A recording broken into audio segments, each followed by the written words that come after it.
Who is the Buddha? What did the Buddha have to express on contentment, on this amazing truth that the Buddha shared called Tendel? Buddha nature. Would Rinpoche be so kind as to share with us what we are to understand from the statement that all sentient beings possess the Buddha nature, shunyata, and in English, emptiness? Is there a shortcut to nirvana? Given doctors' vast experience in education around the globe, what are your thoughts on what education is? And are there any countries or regions that stand out, in your opinion, with their education system? By and large, worldwide, there is actually a disconnect between most of the educational system and the needs of our time. The educational system that you will find almost everywhere in the world date back to industrial age, 19th century, and were designed to meet the needs of 19th century society. Therefore, the schools are like factories.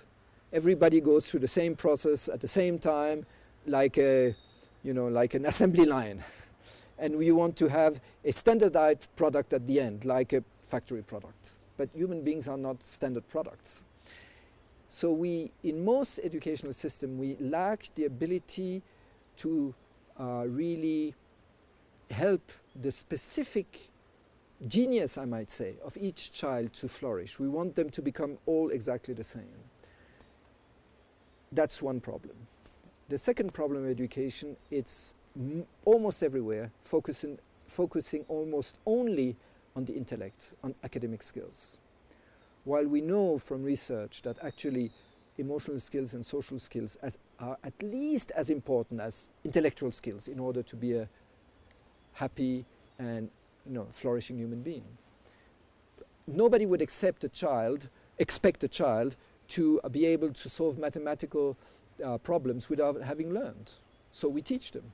But we expect from everyone to have social and emotional skills without teaching it. So it just happened by chance, because we're not systematically training it, except if we are doing a Buddhist training, where we are training also not only intellect, but also the emotion and so on and so forth, training the mind in larger sense. So I think that that's one. Another problem that I see is that because it's 19th century society, it was made to replicate social system of the time, meaning uneducated, they work with their hands, right? Those who are half educated, they are managing like let's say the factory, and the really bright ones, they don't do anything with their hands.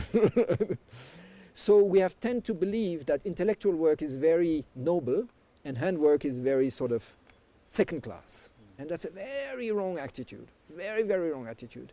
When we speak of unemployment of youth, it's not that there's not enough work, but the kind of work the youth expect, they don't find. Because if you're educated, you expect to sit in an office behind a computer, as if that was the only way to work. And so many things that are useful to society could be done. So I think we need to look again. And good examples are Switzerland, Germany. They have excellent vocational training. Therefore, they are the countries with the lowest youth unemployment. Because in Switzerland, I know I've lived there many years, it's not considered second class to become a good handworker, a good artisan, to become a good carpenter, to become a good plumber. It's very noble work if you do it well. There's dignity of labor there. Dignity of labor. We have lost that in most countries, including Bhutan, if I may say, where we think, manual worker, it's for the uneducated. Yes. Educated people, they sit in the office and they expect a government job, if possible. So I think, regaining the dignity of labor, of manual work, that can be really high quality manual work, that would be one thing. Another country that has managed very well in education is Finland. Why? Because in many countries, you go to teacher training college if you were not able to go to a better university. In Finland, teacher training college is one of the most selective university. Only the best and the brightest become teacher. And that's the way it should be.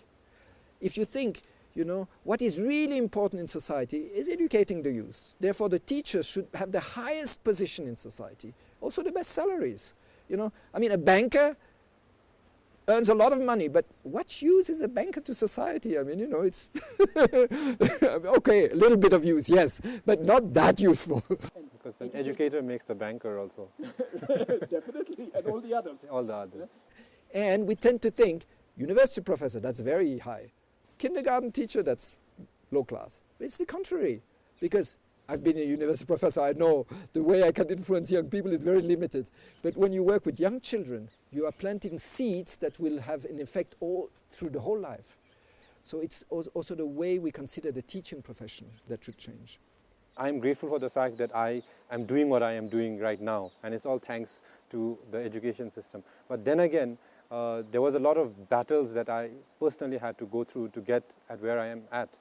And one of the problems that I find along the lines of what Doctor was speaking about, with the dignity of labor, and then about teachers in Finland, the best, the cream of the society being recruited as teachers, I feel that our education system in a way doesn't really prepare us for, there is no career counseling as well. I mean, like about what I can be later on.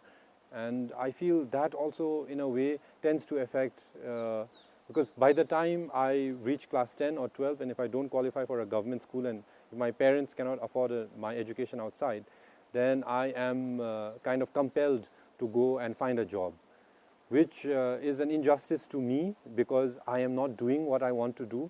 But more importantly, it creates a bigger discontent situation where if I'm a service provider, then the people who are availing the services are not getting good service.